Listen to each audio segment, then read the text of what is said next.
Olá, estudantes da segunda série do ensino médio. Nós estamos aqui para mais uma aula do aprofundamento curricular, superar desafios de humanas, da unidade curricular Tudo no Mundo Está Interligado e do componente Cultura e Sociedade.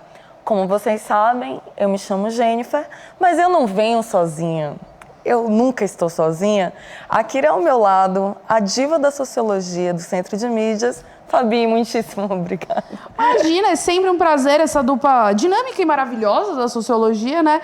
Pra gente continuar aí discutindo e a gente sair do ensino médio, assim, praticamente quase cientistas sociais, assim, um passinho disso. Um passinho disso, né, Fabi? Porque na aula passada nós fizemos algumas introduções sobre o que é senso comum, o que é conhecimento científico, falamos um pouco sobre as teorias, as discussões sobre cultura dentro de uma perspectiva do conceito científico de cultura.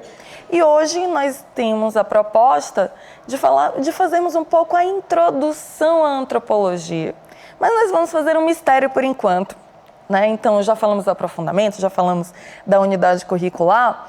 E vocês escolheram, né, nesse itinerário, nesse aprofundamento curricular especificamente da área de ciências humanas, entender melhor sobre as questões da sociedade, sobre as questões da relação indivíduo e a coletividade. E aí eu fico me perguntando, Fabi, será que os nossos estudantes sabem como é abrangente a área das ciências humanas? Olha, eu acho que isso é um assunto que a gente deveria até falar mais vezes, né? Porque muitas vezes a gente reduz aí as ciências humanas ou o pior dos casos, né, o extremo, que são achismos, né? Ou eles não entendem que realmente as ciências humanas ela não é formada, por exemplo, só pelas áreas que a gente tem contato na escola, né? Mas existe aí uma imensidão de áreas que também estão incluídas ali nas ciências humanas para que justamente a gente consiga, né, ter um resultado científico. Exatamente, e a própria proposta, né, de aprofundamentos curriculares, né, por área, e no caso nós estamos especificamente sobre a área de ciências humanas, permite que a gente entenda a partir dos componentes curriculares, né? Vocês têm componente de cultura, ética e tecnologia, tem componente sobre espaços geográficos, só para a gente também fugir dessa, como a Fabi colocou, dessa compreensão imediata do que antes era chamado de disciplina e que hoje é chamado de componente, mas dentro dos aprofundamentos nós ampliamos a nossa visão sobre o que é a área de ciências humanas. E para entendermos melhor isso, vai aparecer na tela para vocês. Então, o que é mesmo, né, essa área de ciências humanas e sociais aplicadas, né? Essa área reúne uma série de conhecimentos que são interdisciplinares, como a Fabi, né, colocou para vocês.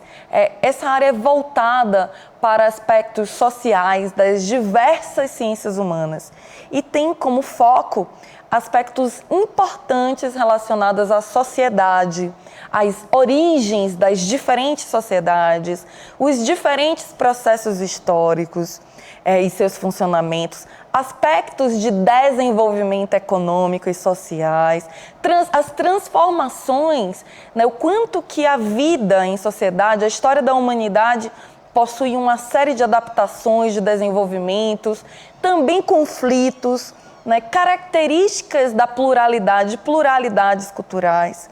Então, esse é um ponto de partida que permite que a gente entenda que a área das ciências humanas engloba diferentes cursos, não só as ciências sociais, né, que no caso foi o curso que eu e a Fabi fizemos para sermos professoras de sociologia, mas a área das ciências humanas engloba administração, arquitetura e urbanismo, ciências contábeis, ciências da informação, comunicação, desenho industrial, demografia, direito, museologia, planejamento rural e urbano, serviço social e muitas outras áreas, não é, Fabi? Nossa, muitas, assim, de cabeça, assim, por exemplo, psicologia é algo que está dentro das ciências humanas, economia está dentro das ciências humanas, então, e se a gente for pensar, inclusive matemática está dentro das ciências humanas, biologia a gente trabalha dentro das ciências humanas, claro, com enfoque maior na antropologia, que trabalha mais com biologia, mas, assim, a gente tem que entender que na vida você está vivendo tudo acontecendo ao mesmo tempo. Você está vivendo o prédio que você está vivendo, a estrutura, o que você está comendo. Então, quando a gente vai falar de ciências humanas, a gente não pode pensar que ela é algo que está desassociado com essas outras áreas que também abrangem a vida, né? Não faria nem sentido discutir o homem sem pensar no que cerca ele também. Exato. Então, quando nós falamos, né, sobre a área de ciências humanas, e também estamos relacionando a área de ciências humanas com a área das linguagens matemáticas e suas tecnologias. Estamos falando sobre as diferentes linguagens, né, que engloba língua portuguesa, língua inglesa, educação física. Gente, entra até em linguagem de programação. Linguagens de programação. Então, qual é assim, uma grande descoberta? Como a Fabi colocou, todos os indivíduos vivem dentro de uma sociedade. E as profissões, os ofícios que nós vamos desenvolver em sociedade, precisa compreender o contexto, né, das atividades que nós vamos desempenhar. Seja em nosso mundo particular, privado, né, dentro da nossa casa, com as nossas famílias, com os nossos amigos, seja no espaço de trabalho. E esse trabalho que nós vamos escolher, ou fazendo um curso técnico, ou aprendendo, né, com os ofícios a partir de uma prática, ou entrando em uma universidade, todo indivíduo vive em sociedade. Por isso que nós falamos que os seres humanos são animais sociais, porque nós vivemos em grupo. Então, as ciências humanas, compreender essa abrangência da atuação do indivíduo dentro da sociedade, permite com que a gente desempenhe qualquer profissão.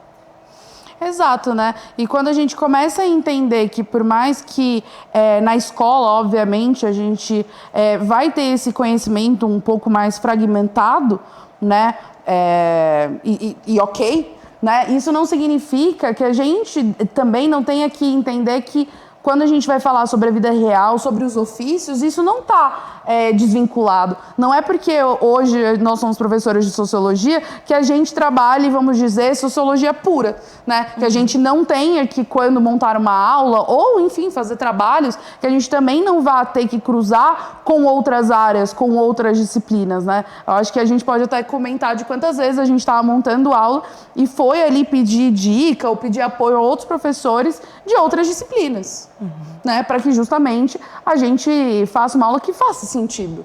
Né? Exato. Essa aula que vai envolver, né, a geografia, as transformações no espaço geográfico, né, que vai envolver o conhecimento histórico. Não existe sociologia, não existe ciências humanas sem a compreensão da história, porque nós precisamos olhar para o passado para entendermos o presente e para planejarmos um futuro com maior equidade, com maior direitos garantidos, com maior respeito à diversidade, né? E compreender que toda diferença nasce da história. Diferentes histórias produzem diferentes culturas, né? Esse é um ponto fundamental.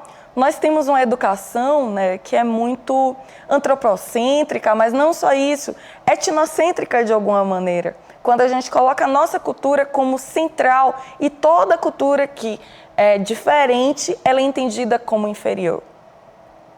E compreender as ciências humanas associada com seus diferentes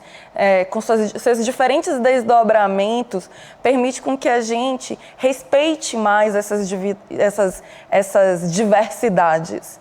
Né? Mas, poxa, Fabi, como assim, né? Entender a antropologia, entender as ciências humanas, ciências sociais, me ajuda a entender melhor a questão da diversidade.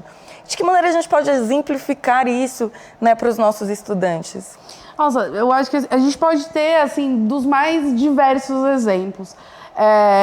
Eu acho que, até falando das minhas próprias vivências, existiam muitas coisas que durante a minha vida eu achei que eram verdades absolutas para todo mundo ao meu redor. Que todo mundo compartilhava da mesma visão, dos mesmos costumes, enfim. E ao longo do tempo eu fui olhando e falando, não, pera, mas só eu faço isso, mas só eu acredito nisso, só minha família tem essa prática. E isso faz com que a gente também comece a entender esses fluxos da sociedade. Né? Entender que certas coisas não são naturais, como muitas vezes a gente ao longo da vida acaba acreditando. A gente começa a entender esses outros processos e principalmente o nosso lugar.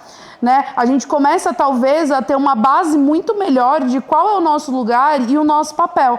E não só o nosso papel, tipo, eu sou professora, ou tipo, eu sou mãe, mas o meu papel de, sou Fabiana, moro em São Paulo, sou brasileira.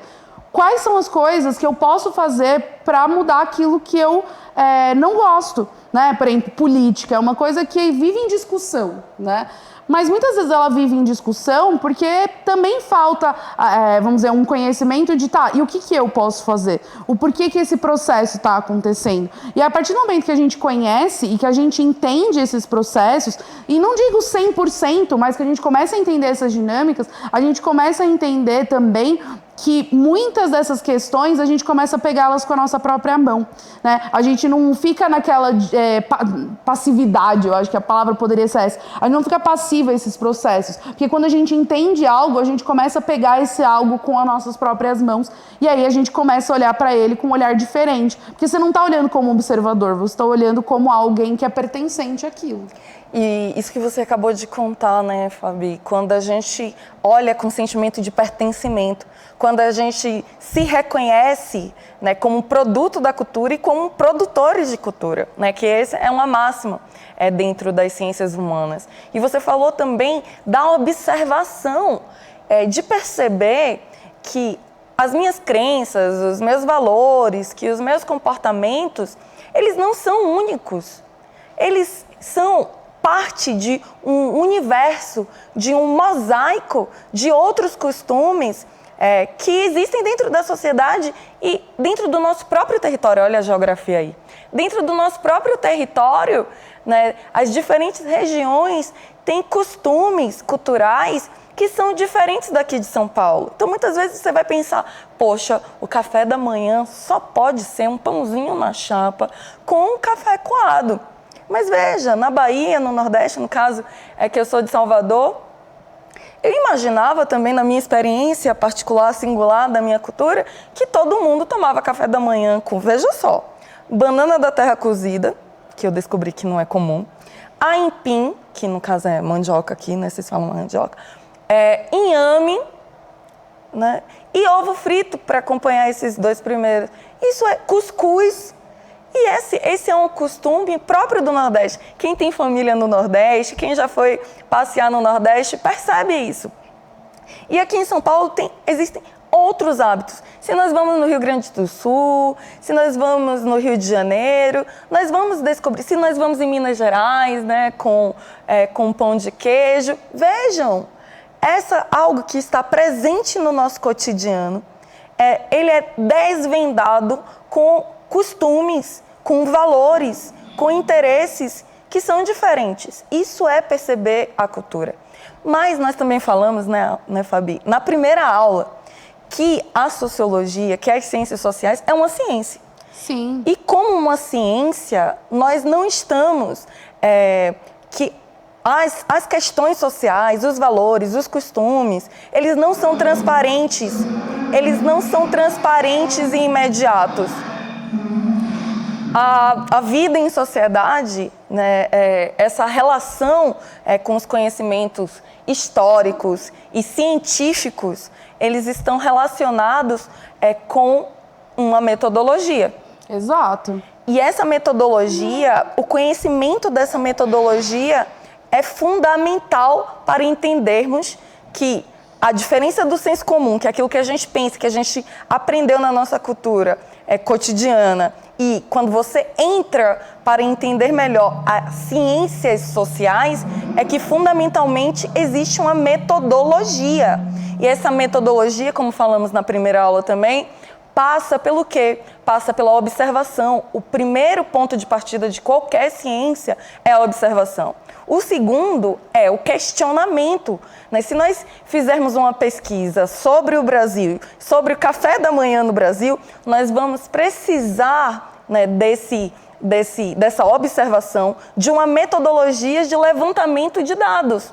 né? E ao levantar esses dados podem ser levantados com entrevistas, com questionários, com observação participante, né? Ou seja, existem várias maneiras de nos aproximarmos do nosso interlocutor, com o nosso objeto de estudo. Aí nós levantamos esses dados e vamos classificar esses dados, não é? Então, na região sudeste, quais são os diferentes tipos de café da manhã? Na região nordeste, e aí a partir desse resultado, a hipótese da gente poderia ser: no Brasil, que todos falam português, todas as pessoas têm o mesmo hábito de tomar café. Mas a pesquisa, né, vai demonstrar com dados que podem ser verificados por outros pesquisadores que nós temos uma grande diversidade, uma grande pluralidade e que esses diferentes hábitos alimentares no café da manhã está relacionado com a história e com as influências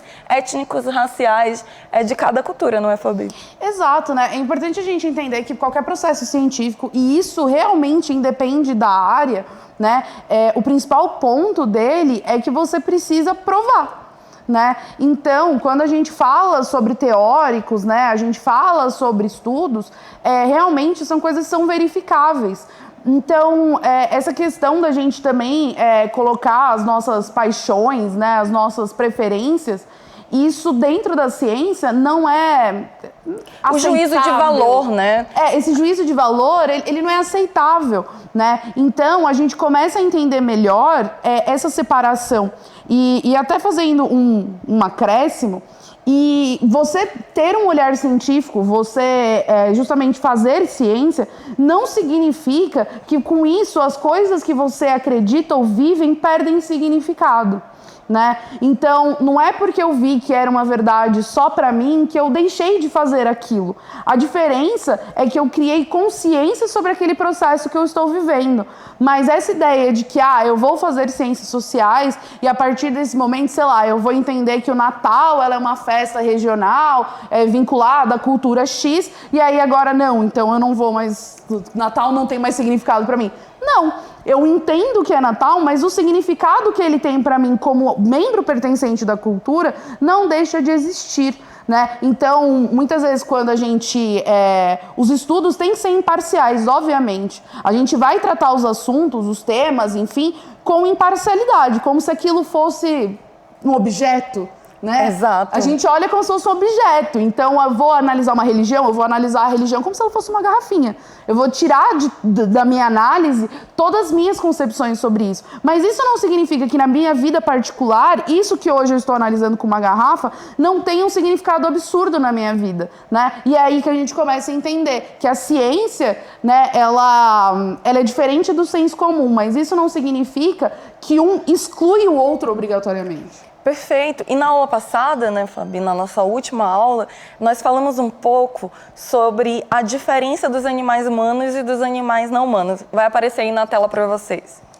Tem aqui uma foto, né, aqui de um grupo, uma família provavelmente em uma sala, tirando uma selfie bem animada.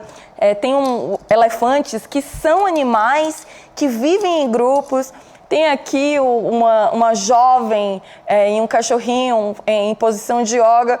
O que essa sessão, recordar, né, tem a ver com o que nós estamos discutindo? Tal como os seres humanos, né, muitos animais, como os elefantes, são inseridos em um contexto social, que significa eles vivem socialmente, eles vivem em grupo, eles vivem em uma sociedade e aprendem... A questão é que os seres humanos aprendem a viver e agir nesse meio social, mas os animais, eles agem por instinto, né? Esse é um ponto de partida. Como nós vimos nas ciências sociais, né, nós temos processos históricos, processos geográficos, transformações, conflitos, e as ciências sociais especificamente está dividida em 3 áreas: a antropologia, a sociologia e a ciência política. E aí, nós podemos nos perguntar, né? Você sabe o que é antropologia? Você sabe o que a antropologia estuda? Qual é o contexto de surgimento da antropologia? A nossa aula hoje é sobre introdução à antropologia. E o que nós podemos dizer para vocês é que a antropologia, entre muitas coisas, estuda os aspectos da diversidade cultural. A sociologia vai estudar as instituições sociais, os fatos sociais, as questões relativas ao capitalismo e tantas outros fenômenos sociais. Já a ciência política vai estudar as relações de poder, o governo, as diferentes formas de governo. Né? Então, são diferentes áreas. Mas como nossa aula é sobre introdução à antropologia, vou fazer a pergunta de novo para observarmos aqui as respostas. Olhem aí na tela, vem com a gente.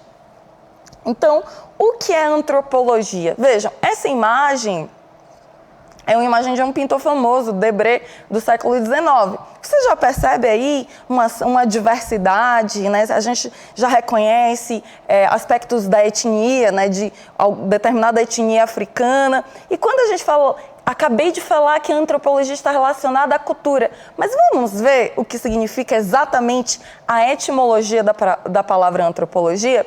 Gente, antropos significa homem, né? No caso aqui, humanidade. E logia significa, vem do logos, né? Conhecimento. Então, o que é a antropologia? A antropologia é uma área das ciências sociais, e nós vimos que as ciências sociais está dividida em sociologia, antropologia e ciência política, que busca, mas a antropologia especificamente busca conhecer o homem sobre todas as suas perspectivas. Trata-se de uma ciência que estuda os seres humanos, diferentes grupos, etnias, em suas diversas organizações culturais, políticas, econômicas, nos diferentes espaços e tempos. Fabi, como a gente pode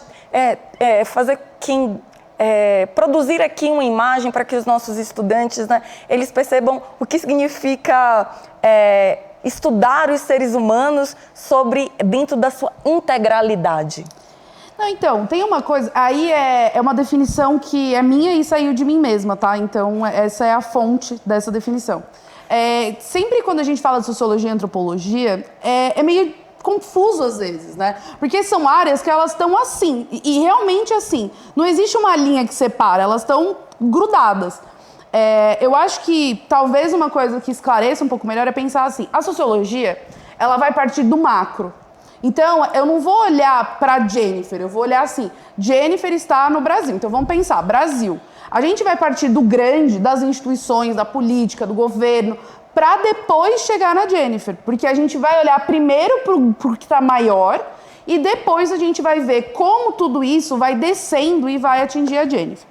Quando a gente fala da antropologia, o movimento é inverso. A antropologia, ela é o estudo do homem em todas as suas dimensões. Então, quando a gente, por exemplo, fala da evolução humana, da gente começar, por exemplo, hominídeos, de australopitecos até homo sapiens, como foi feita essa mudança biológica? A antropologia vai ver isso. Como o homem chegou aonde ele está hoje, né? Quais foram as coisas que circundaram ele? Só que ela começa que o ponto de partida dela é o ser humano, é a integralidade do ser. Então é do ser para o resto, enquanto a sociologia ela vai olhar, vamos dizer, do resto para o ser. Então, a antropologia, a gente tem até áreas da antropologia, como a antropologia biológica, que é justamente ver essa evolução biológica do ser humano dentro, né, da nossa linha aí, histórica. A gente tem a antropologia psicológica, que justamente vê também essas mudanças dentro do entendimento e da psique do homem ao longo dos anos. A gente tem a antropologia social, a antropologia cultural. Então, a questão é entender qual é o ponto de partida. Eu estou partindo do ser humano ou eu estou partindo da sociedade para o ser? Eu tenho... Mas é uma teoria que eu tirei da minha própria cabeça, tá? Olha, eu vou contar para vocês. É uma definição que a Fabi fez de um compêndio de estudos e de leituras que ela já fez. Né? Não é espontânea, ela está traduzindo o que se discute dentro das ciências sociais, né? Relacionado à divisão das áreas da sociologia, da antropologia e da política, para vocês não pensarem, se a Fabi pode tirar uma definição da cabeça dela, eu também posso. Gente, pelo amor de Deus, isso não é um surto, não é um surto. O que eu digo que veio da minha cabeça, porque assim, você provavelmente não vai encontrar essa explicação dessa maneira em nenhum livro. Justamente por quê? Porque a gente pega, muitas vezes, o que está escrito em um livro de uma maneira rebuscada, porque também se eu for escrever um livro, eu quero escrever um livro bonito.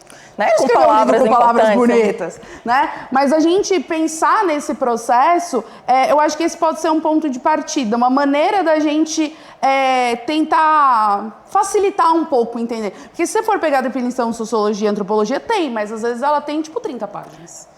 É isso, o que a Fabi acabou de dizer é que ela fez uma tradução, ela simplificou e vai aparecer aí na tela o que ela acabou de dizer, que a antropologia, ela tem várias áreas de investigação. A antropologia biológica, que analisa as variações biológicas ao longo do espaço e do tempo. A antropologia linguística, as diferentes línguas de cada grupo em diferentes épocas e espaço. A antropologia psicológica, o fundamento do psiquismo. A antropologia cultural, que é essa especificamente que nós estudamos aqui. Então, as investigações antropológicas, elas partem, né, do princípio da produção econômica de cada povo. Então, as etnias indígenas, etnias africanas, né, várias culturas em diferentes lugares, técnicas de produção. Nós temos aí, né, mais uma arte do Debré, que é um artista francês do século XIX. Então, aí que ele está trazendo à tona ferramentas, instrumentos indígenas, né, que são flechas. A organização social e política, que também muda, o sistema de parentesco, o sistema de conhecimento de crenças religiosas, de línguas, né? Então, essa imagem ela é interessante porque ela mostra, né, uma caravela, ela mostra indígenas, e nós mostramos aqui, dentro dessa pintura, também representações que nós podemos entender dos povos europeus, né? Então, o que nós podemos compreender nessa frase, junto com essas imagens? Os seres humanos, ao longo da história, fizeram muitos registros sobre a diversidade dos povos. No Brasil, a gente sabe que quando os portugueses, né, os espanhóis, franceses chegaram da Europa e descobriram, entre aspas, o Brasil, na verdade foi uma invasão de povos nativos de uma terra que já tinha moradores, mas o poder bélico produziu uma narrativa de dominação, de poderio econômico, né, que se sobrepôs a esses povos. Essas imagens elas trazem uma perspectiva do novo mundo, a descoberta do novo mundo, a descoberta, a Europa e a descoberta das Américas, né? Então, essa descoberta do novo mundo, existem vários relatos, né, de viajantes, de religiosos, de comerciantes, que começaram a atribuir características aos povos, né? Esses povos nativos da terra, que não eram os indígenas, não eram os índios, né? Porque eles achavam que estavam chegando nas Índias, né? Então, eles começaram a relatar, explorar e contar histórias que ficaram como histórias predominantes, né, dentro da nossa narrativa ocidental, que é uma narrativa profundamente eurocêntrica. Mas o que nós estamos convidando vocês? Nós vamos apresentar a atividade para vocês, que é a seguinte. Nós já falamos que a antropologia, ela estuda a cultura, que nós temos uma diversidade, né, de discussões, de teóricos, de conceitos para definir o que é sociologia, o que é antropologia, o que é ciência política. Vai aparecer na tela para vocês a proposta de atividade. Vocês vão estudar, vão escolher algum antropólogo dentro dessa diversa lista de antropólogos. Franz Boas, Margaret Mead, Ruth Benedict, o Malinowski, o Radcliffe Brown, Marcel Mauss, Levi-Strauss, o Marshall, o Goethes, o Morin, o Viveiro de Castro, Roberto da Mata, Darcy Ribeiro. Todas essas figuras são importantes antropólogos que estudaram essa diversidade, essa descoberta do outro, esse outro que é narrado por mim a partir da minha perspectiva. Então, a antropologia tem como função compreender, desvendar, né, essa diversidade e compreender que essas narrativas dos viajantes, dos comerciantes do século XVI, XVII, XVIII, eles foram material, um ponto de partida para o encontro, esse encontro dos europeus na época com esses diferentes outros. né? E esse outro diz respeito, hoje, os antropólogos continuam estudando essa diversidade. Nós vamos estudar as diversidades, por exemplo, de festas, né? Festas no Brasil, por exemplo, na Bahia, o 2 de fevereiro, festas no México, né? O 2 de novembro, que é a festa dos finados. Vejam, pesquisem esses antropólogos e entendam como eles fizeram teorias científicas sobre a cultura. Fabi, muitíssimo obrigada e nós nos encontramos com os nossos estudantes em breve. Exato, então até a próxima aula. Até, gente. Tchau, tchau.